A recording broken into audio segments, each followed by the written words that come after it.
আসসালামু আলাইকুম। এই যে এখন আমি বড়ই আচার বানাবো। গুড়টাকে জাল দিয়ে নিচ্ছি। এটা হচ্ছে আখের গুড়। আচারের জন্য আখের গুড়ই লাগে। তো বড়িগুলোকে আগে আমি ভিজাই রাখছিলাম।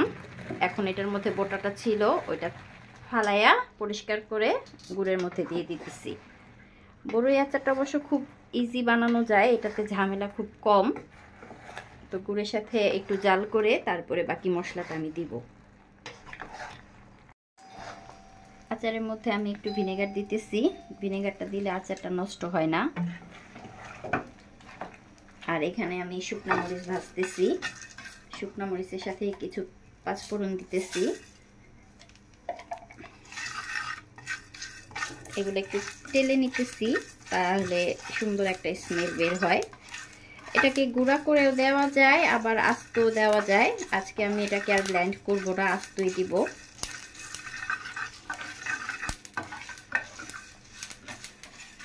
যদিও আরেক প্যাকেট নিয়ে আসছি, আরেকটু লাগলে দেওয়া যাবে।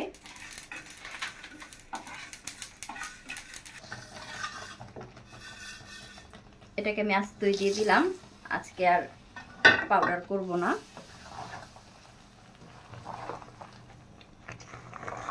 অনেক সুন্দর একটা স্মেল বের হয়েছে।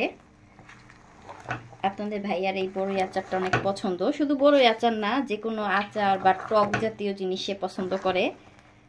তো আমার কন্যারা খুব একটা খায় না, ওনারই পছন্দ। আর আচার মূলত আমি তার জন্যই বানাই।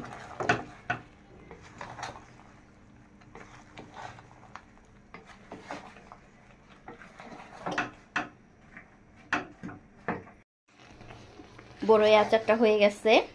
এখন আমি এটাকে ঠান্ডা হওয়ার জন্য অপেক্ষা করি, তারপরে একটা বয়ম বা বক্সের মধ্যে সংরক্ষণ করব। তো চুলা বন্ধ করে দিলাম। আর এই যে আপনাদের ভাইয়া এখন আনারস কাটতেছে।